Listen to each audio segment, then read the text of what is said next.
어떤 교회들은 이런 교회들이 있더라고요. 보면 이 고난주간인데도 불구하고 예배 분위기를 우리가 기뻐야 된다 그래가지고 막 날고 뛰는 찬송도 막 신나게 하고 이런 교회들이 있습니다. 그런 교회들은 분명히 잘못된 교회들입니다. 왜냐하면 그리스도의 고난을 묵상하면 예수님께서 고난을 받기 위해 십자가에 지시기 위해서 예루살렘에 올라가실 때 얼마만큼 처참한 우리가 웃을 수 없는 그런 엄청난 그런 분위기였습니다. 그런데도 불구하고 지금 현대 교회가 어떤 잘못된 교회들은 그런 걸 다 무시하고 무조건 우리 성도들이 즐거워야 된다라는 그런 자기 감정에 도취시키는 그런 아주 못된 교회들이 있습니다. 여러분들은 그런 교회에 심취하지 마시고 예배는 예배답게 우리가 드려야 됩니다. 우리가 막 날뛰는 그런 예배를 통해서 하나님 받으신다고 착각하기 쉽습니다. 그러나 지금 우리가 이렇게 경건하게 하나님 앞에 고난주를 맞이해서 경건하게 드리는 예배를 하나님은 지금 흡족하게 기쁘게 받고 계십니다. 예배는 분명히 말씀드리지만 우리의 감정과는 무관한 겁니다. 여러분들의 감정이 오늘 내가 예배를 잘 드렸다 그렇다고 해서 예배 하나님이 받으신 게 아닙니다. 하나님은 우리 예배는 왜 드리느냐? 하나님이 주신 은혜가 너무 크기 때문에 우리를 구원하신 그 은혜가 너무 크기 때문에 예배를 드리는 겁니다. 감사해서 예배 드리는 거예요.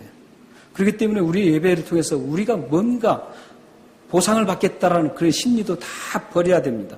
온전히 하나님께서 나를 이렇게 구원해 주시고 나를 지금까지도 계속 붙들어 주시고 나에게 지금도 생명을 주시고 우리 가족을 주시고 우리 아름다운 지체들을 주시고 예배드릴 수 있는 좋은 공간을 주시고 매일 나를 보살펴 주신 그 하나님이 너무 감사해서 하나님 내가 이 시간만이라도 하나님 앞에 적극적으로 온전히 하나님 앞에 드리겠노라고 하는 그런 시간으로 이 시간을 드려야 되는 겁니다. 그렇기 때문에 예배 분위기에 의해서 예배를 하나님 받으시고 예배 분위기에서 안 받으시고 그런 건 절대 아니십니다. 여러분은 믿음을 가지고 하나님은 내가 감사하는 이 예배를 하나님 앞에 드린다는 그러면 이 예배를 받으신다는 그 믿음만 가지면 됩니다. 그게 예배하는 자는 신령과 진정으로 예배할지라는 그 말씀입니다. 여러분들 오늘도 이런 예배를 자세를 가지고 예배를 드리시기 바랍니다. 제가 항상 목사 가운을 입지 않습니다. 성찬식에만 입습니다. 그리고 장례식 때만 입습니다. 근데 오늘 성찬식이 있기 때문에 고난주일 성찬식이 있기 때문에 가운을 입었죠. 이 가운 별게 아닙니다, 사실. 근데 오늘 우리가 이렇게 말씀을 나눌 때 고난주일에 대해서 한번 말씀을 나눌까 합니다. 오늘 이 말씀에 보면은 참 우리 성경에 보면은 많은 말씀들이 나오죠. 굉장히 많은 말씀들이 나와요. 그런데 우리가 그 말씀들을 쭉 보면서 자꾸 거부감이 일어나는 말씀들이 있습니다. 부담스러운 말씀이 있어요. 그 말씀 부담스럽고 그 말씀은 좀 한쪽으로 좀 제쳐두었으면 좋겠다. 이러한 그런 말씀들이 있죠. 그런 말씀 가운데 어떤 게 가장 두드러지게 나타나냐면 고난이라는 말씀입니다. 우리 모두는 성경에 보면 고난을 받으라 이랬을 때 그 말씀이 어딘가 모르게 거부감이 일어납니다. 그리고 그게 자꾸 회피해주고 싶은 그런 감정이 일어납니다. 이런 감정, 이런 회피해서 좀 멀리 가고 싶은 이런 감정들이 결코 나쁜 건 아닙니다. 왜냐하면 우리는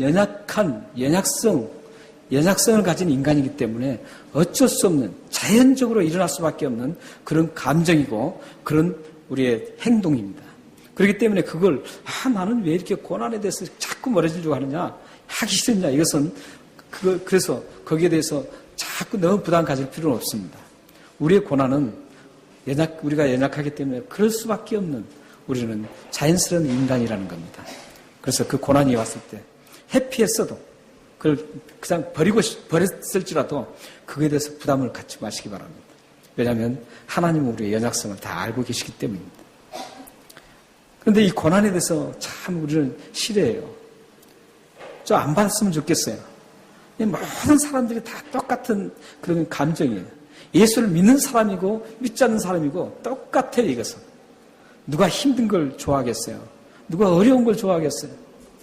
힘들고 어렵고 정말 내 가슴이 무너지는 그런 상황들을 누가 좋아하겠어요? 아무도 없습니다. 그리스도인도 그걸 싫어합니다. 믿지 않는 사람도 그렇습니다. 우리는 모두가 인간이기 때문에 어쩔 수 없습니다. 오늘 말씀에도 이 고난이라는 단어가 등장하고 있습니다. 오늘 말씀에 보면은 5절에 보면 그리스도의 고난으로부터 시작합니다. 그리스도의 고난이 나와요. 예수 그리스도의 고난이 어떤 고난이었습니까? 예수 그리스도의 고난은 참 많죠.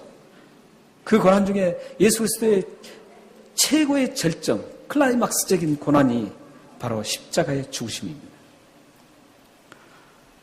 예수 그리스도의 십자가의 죽으심은 이 세상의 어떤 고난과도 비교할 수 없는 그런 고난입니다. 우리의 모든 죄를 용서하시기 위해서 십자가에 죽으시고 처절하게 죽으셨던 그 모습, 이 고난보다도 더 큰 고난도 없고 비교 대상이 될 수 있는 고난이 아무것도 없습니다.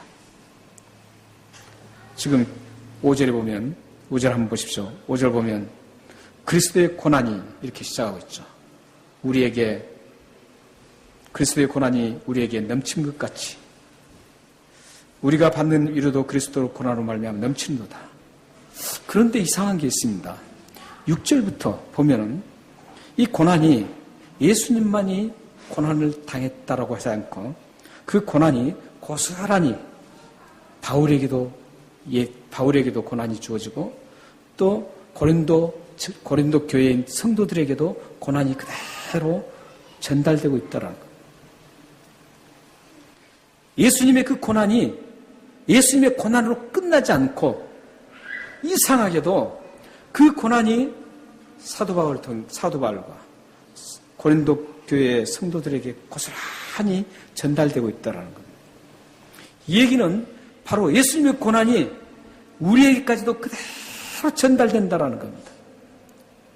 그렇다면 왜 예수님의 고난만 말씀하지 않고 이렇게 사도 바울과 고린도 성도들, 심지어는 이게 이어져서 우리까지 고난을 얘기할까요? 예수님 고난을 받았으면 이제 고난 깨끗이 끝나고 예수 믿는 사람 고난 받지 않도록 해줬으면 얼마나 좋겠어요. 그런데 성경 어디를 봐도 신실하게 예수를 믿는 사람들은 더 고난을 받는다는 거예요. 하나님의 말씀대로 하나님이 기뻐하시는 뜻대로 살기 위해서는 더 큰 고난을 받는다라는 거예요. 왜 그럴까요? 이것은 연합체의 원리입니다. 예수 그리스도와 우리는 한 몸이기 때문에 그렇습니다. 예수 그리스도와 우리는 한 몸이에요. 그런데 시편에 보면은 이 고난을 받는 게 유익이라고 얘기하고 있습니다.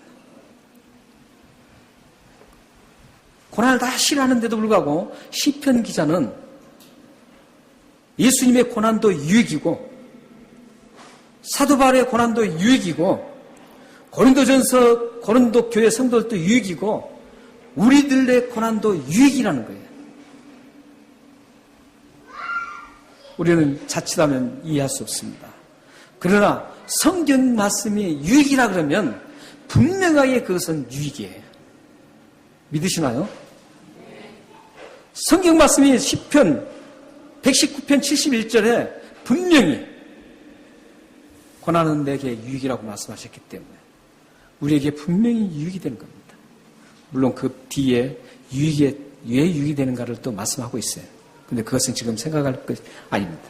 우리는 본문을 중심으로 말씀을 나눠야 되기 때문에 일단 고난이 유익이라고 그러는데 우리에게는 그 고난이 계속된다는 거죠. 그렇다면 계속 이어지는 그 고난이 우리에게 분명히 유익으로 돌아온다는 거죠. 오늘 우리는 그 말씀을 함께 나눠보겠습니다. 자, 그렇다면 먼저 예수님의 그 십자가의 죽으심의 고난은 어떤 유익을 우리에게 줬습니까? 우리의 모든 죄를 용서하는 그런 엄청난 큰 유익을 줬습니다. 그래서 예수 그리스도의 고난과 다른 고난을 비교할 수 없다라는 거예요. 어떤 고난도 죄를 용서할 수 있는 고난이 없어요. 여러분들이 예수 그리스도를 위해서 목숨을 바쳐도 그 목숨 바친 그 이유 때문에 죄를 용서받을 수 없습니다. 행위로는 절대 용서받을 수 없어요. 죄를 하나도 거짓말 한 번 한 그 거짓말 그 죄 하나도 용서받을 수가 없습니다. 오직 예수 그리스도의 십자가에 죽으신 그 고난, 십자가의 고난만이 우리를 죄에서 용서해 주신. 여러분들은 그 예수 그리스도의 십자가의 고난을 고스란히 믿기 때문에 그 믿는 사람은 그 모든 죄를 용서받아서 하나님의 자녀가 되어서 여러분들이 다음에 죽어서 천국으로 입성할 수 있다는 겁니다. 믿으시나요? 그런데 우리는 이제 그런 고난이 아니에요. 사도 바울 고난도 그런 고난이 아니었어요. 모든 인간의 고난은 예수 그리스도의 고난과 달라요. 우리들의 고난은 예수 그리스도의 그 고난을 감사해서 받는 고난이에요. 그 은혜가 너무 감사하기 때문에 받는 고난이에요. 그래서 하나님은 우리에게 그 고난을 주시는 거예요. 그 고난을 통해서 우리는 하나님의 은혜를 더욱 만끽할 수 있어요. 그렇기 때문에 고난을 받지 않으면 하나님의 은혜를 깊이 맛볼 수 없다라는 그런 상관관계, 비례관계가 이루어질 수 있어요.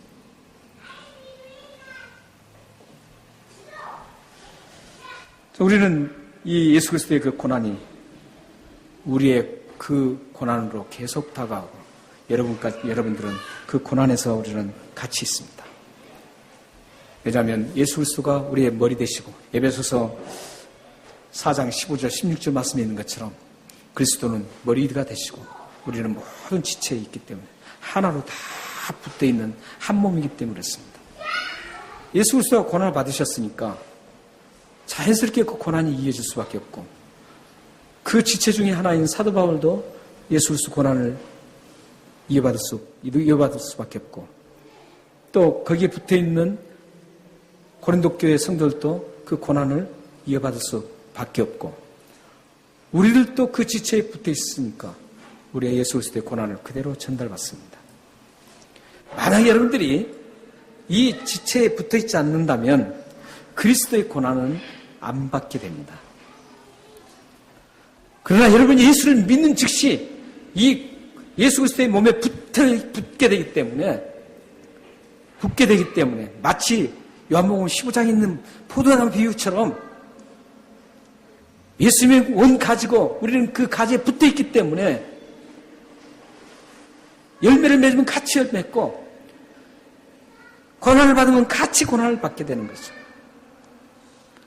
그러니까 여러분들 모두가 옆에 분이 고난을 받으면 그 고난은 나하고 관계없는 고난이 아니에요.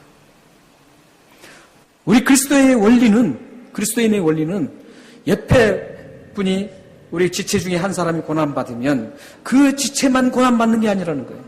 예수 그리스도로 그 합파하는 거예요. 그리고 그 우리 같이 붙어있는 모든 사람도 아파해야 돼요. 고난받아야 돼요, 같이. 이게 성경의 원리입니다. 성경의 원리예요. 그러므로 고난은 예수님만 당하는 것이 아니라 예수 믿는 우리 모두에게 주어지는 고난입니다. 로마서 8장 17절에서는 이렇게 말씀합니다. 한번 읽겠습니다. 자, 시작. 자녀이면 또한 상속자, 곧 하나님의 상속자여 그리스도와 함께한 상속자니 우리가 그와 함께 영광을 받기 위하여 고난도 함께 받아야 할 것이다. 우리는 하나님의 자녀라는 거죠. 하늘나라를 유업으로 받을 상속자입니다. 상속자인데 그 상속자를 어떻게 해서 이루어졌냐면 예수 그리스도의 고난을 통해서 이루어졌다는 거죠. 십자가의 죽으심을 통해서 이루어졌어요.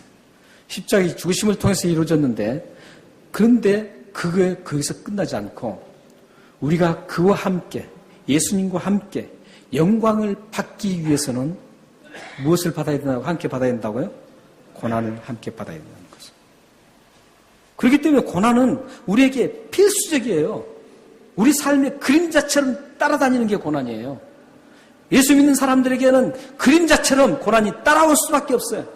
여러분들 그림자를 햇볕에 있는데 그림자가 있다 그랬어요. 아, 그림자 보기 싫다고 해서 그림자를 짓밟아도 그게 짓밟아집니까? 옛날 어렸을 때 그런 거 많이 했죠. 네, 그림자 서로 막 밟기 하고 그랬죠. 그림자를 없애려고 한다고 해서 없어집니까? 없어지잖아요. 고난이 똑같아요. 우리에게는 고난은 분명히 그림자처럼 계속 함께 따라다닙니다. 붙어 있어요. 그러니까 여러분들 오늘부터 나는 고난 안 받겠다. 포기하십시오. 예수 믿는 사람은 고난 속에서 삽니다. 예수 믿는 사람은 그 고난을 통해서 하나님의 위대하심을 볼 수 있습니다. 그렇기 때문에 오늘부터 여러분들 고난에 대해서 꼭 품고 사셔야 됩니다. 그런데 베드로전서 2장 19절에서 20절에는 예수 믿는 사람들이 고난이 받는데 세 가지의 고난이 있다고 합니다.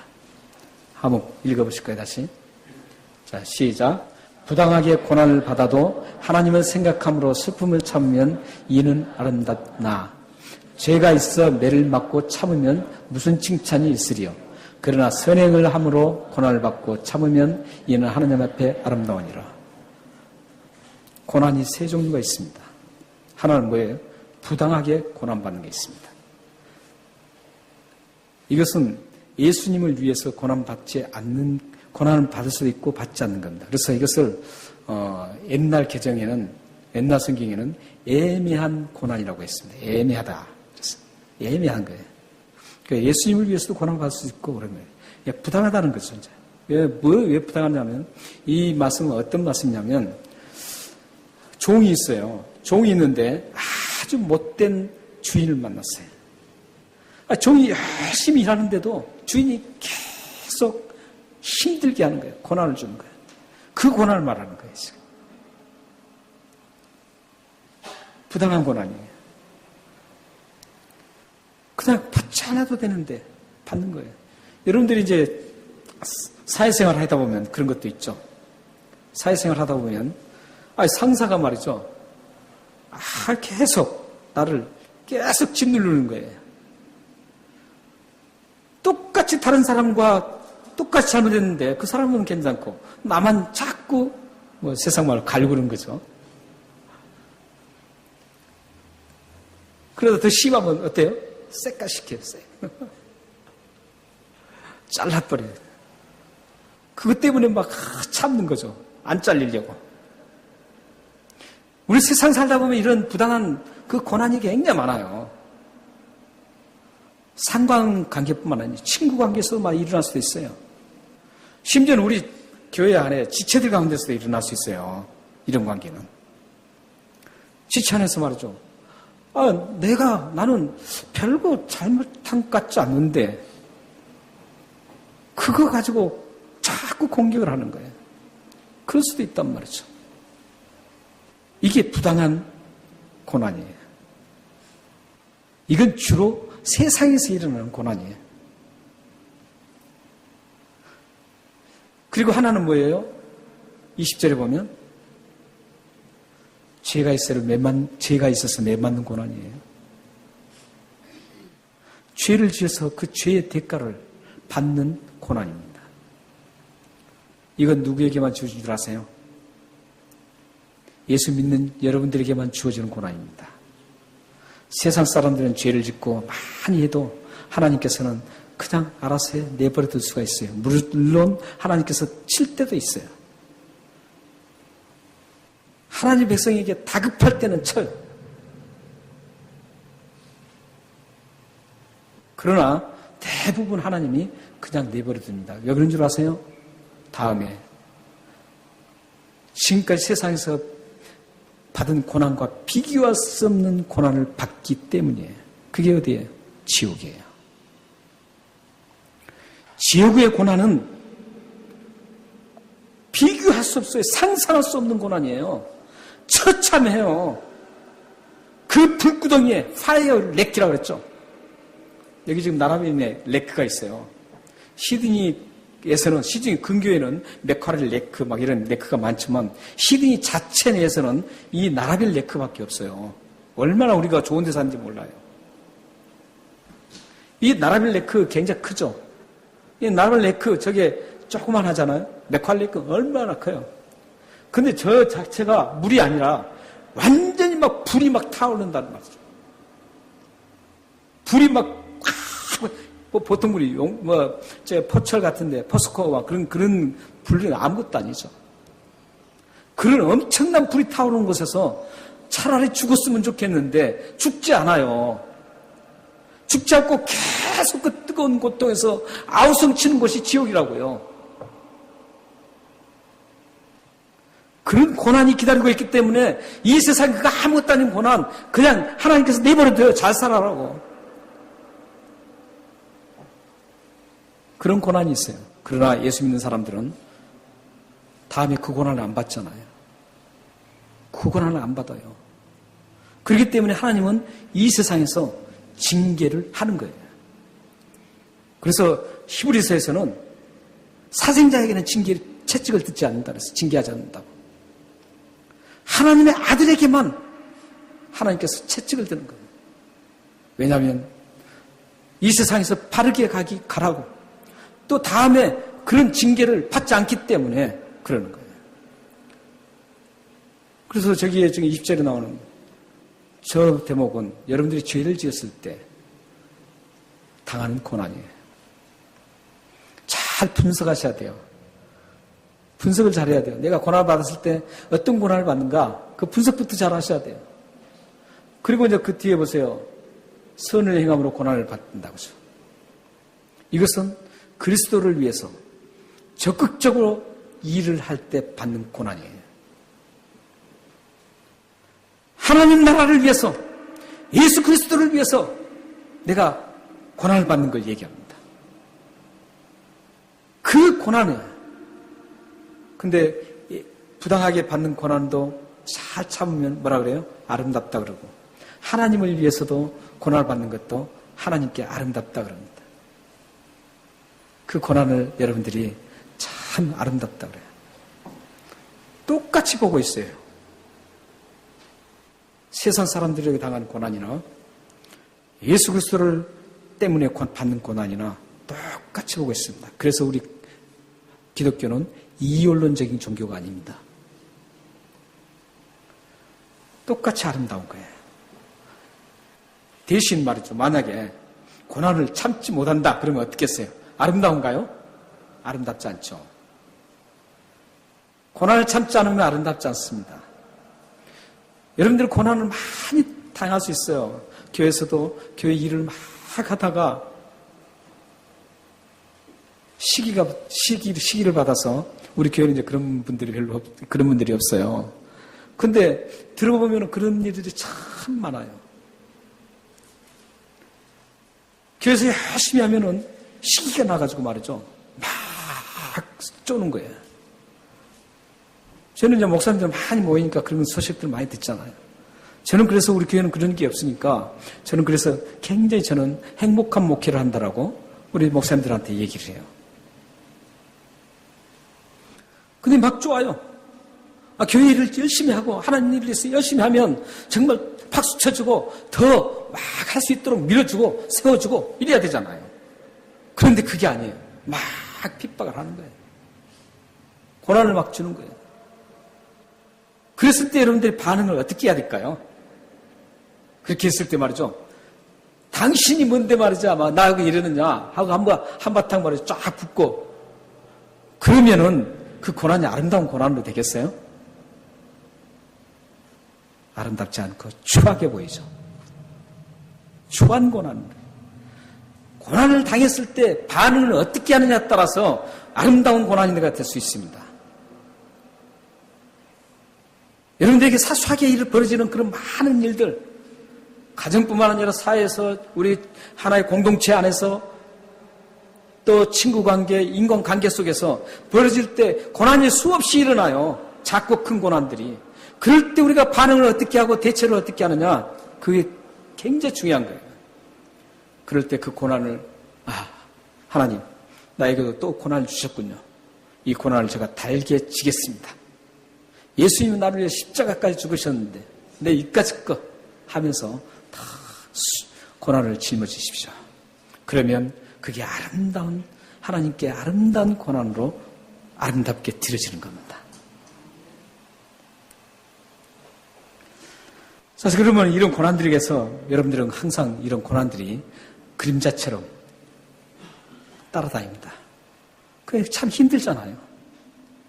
그런 일을 계속 당하면 한두 번은 참을 수 있어요. 그런데 어느 순간에 못 참고 일어날 수가 있거든요. 그런데 오늘 말씀을 잘 생각하시면 이제 다음에 이길 수 있는 힘을 가질 수가 있을 겁니다. 잘 들으세요. 그 고난을 통해서 하나님이 목적하신 그 목적이 오늘 본문의 말씀이 나오는 거예요.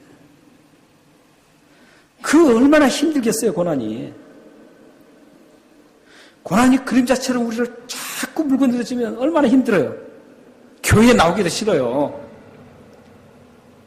그리고 그냥 아예 팽개치고 그냥 속세인으로 예수 믿지 않고 그냥 완전 교회를 떠나버리고 싶은 사람도 있어요. 실질적으로 떠난 사람도 있어요. 그런데 여러분들이 그렇게 힘든 고난이 올 때 꼭 기억해야 될 게 오늘 말씀이에요.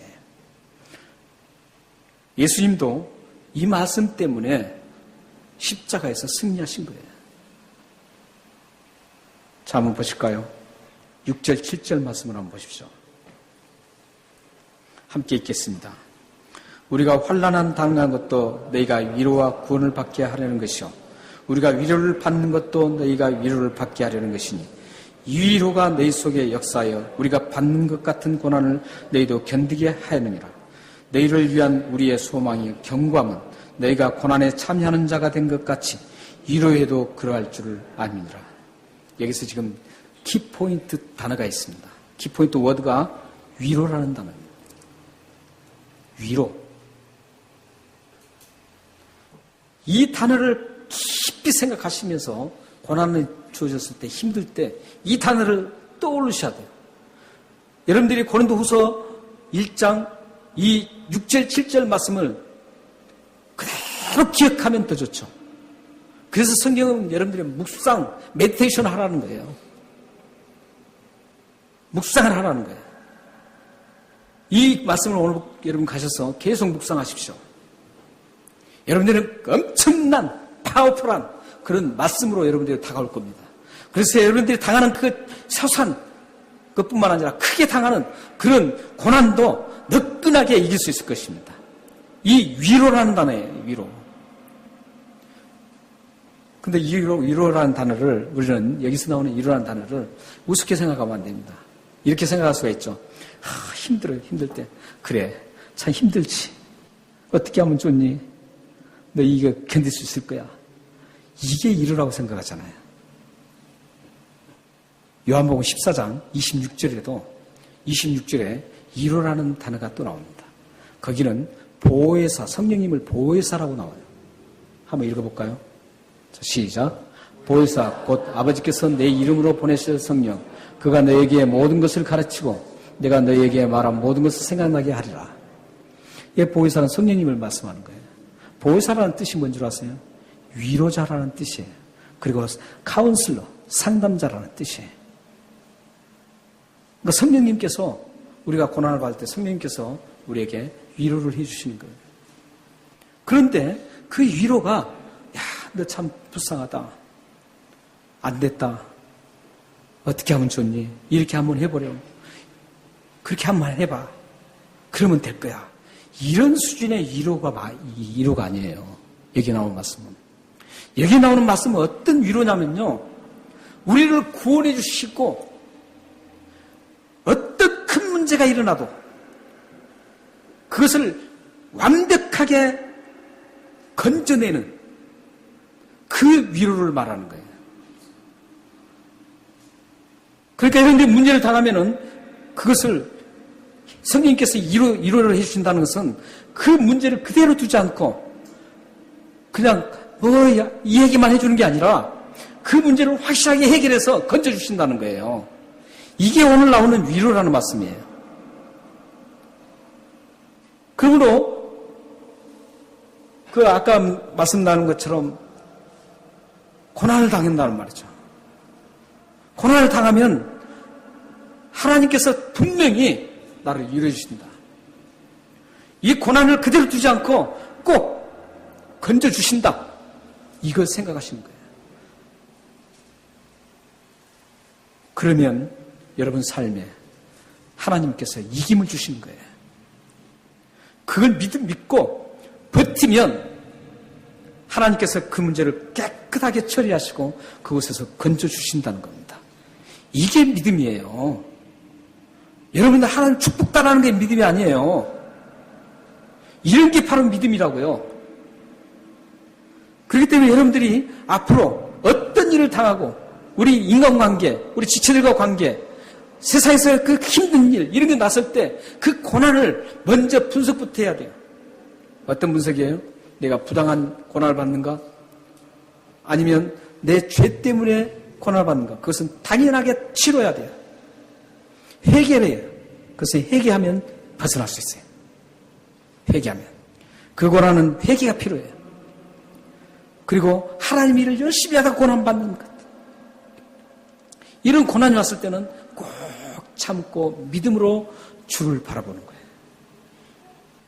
넘치는 위로를 주시는 그 하나님을 바라보는 거예요. 그러면 하나님께서 그 바라보는 믿음을 보시고 깨끗하게 처리해 주십니다.